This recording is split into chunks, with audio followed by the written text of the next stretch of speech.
Human wellness study centre propose ചെയ്യുന്നൊരു വിഷയം എന്ന് വെച്ച് കഴിഞ്ഞാൽ ഈ ലൈംഗികതയും വിവാഹവും തമ്മിൽ വേർതിരിക്കുക എന്ന് പറയുന്നത്. ഇപ്പോഴത്തെ അവസ്ഥയിൽ മതവും രാഷ്ട്രവും നമ്മുടെ മുകളിലുള്ള കൺട്രോൾ എടുക്കുന്നത് ലൈംഗികത വെച്ചിട്ടാണ്. അതിങ്ങനെ ഒരു വാൽവ് പോലെ ഒരിത്തിരി നമുക്ക് തുറന്നു തരും, ജസ്റ്റ് നമ്മുടെ പ്രഷർ കൂടുന്നതിന് പകരമായിട്ട്. അപ്പം നിങ്ങൾക്ക് ഒരു ഇണയെ കണ്ടെത്താം, ആ ഇണയോട് വിശ്വസ്തയോടെ ജീവിച്ചോണെന്നൊക്കെ പറഞ്ഞ് നമ്മളങ്ങ് പേടിപ്പിക്കും. ശരിക്കും എന്താ കാര്യം? ഈ ലൈംഗികതയും വിവാഹവും തമ്മിലങ്ങ് വേർതിരിച്ചേക്കുക. കുഞ്ഞുങ്ങൾക്ക് ലൈംഗിക ബന്ധത്തിനുള്ള ഫ്രീഡം എന്ന് പറയുന്നത് ഒരു ഡോക്ടർമാരുടെയൊക്കെ ഒരു പാനൽ വെച്ചിട്ട് അവർക്ക് മാനസികവും ശാരീരികവുമായി പ്രായപൂർത്തിയാകുന്ന സമയം കണ്ടെത്തുന്നത് ഓരോരുത്തർക്കും വ്യത്യസ്തമാണ്.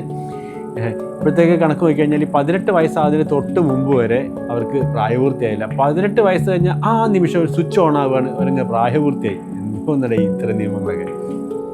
ഓരോ കുഞ്ഞുങ്ങളും വ്യത്യസ്തരാണ്. അവരുടെ ശാരീരിക മാനസിക വ്യാപാരങ്ങളനുസരിച്ചിട്ടാണ് അവർ പ്രായപൂർത്തിയാകേണ്ടത്. അത് പ്രായം നോക്കിയിട്ടല്ല ചെയ്യേണ്ടത്, പകരം അവരുടെ ശരീരത്തിൻ്റെ വളർച്ച നോക്കിയിട്ടാണ് തീരുമാനം എടുക്കേണ്ടത്, മനസ്സിൻ്റെ വളർച്ച നോക്കിയിട്ടാണ് തീരുമാനം എടുക്കേണ്ടത്. അപ്പോൾ അതിനവരെ പര്യാപ്തരാക്കാൻ പറ്റുന്ന വിദ്യാഭ്യാസമാണ് അവർക്ക് നമ്മൾ കൊടുക്കേണ്ടത്.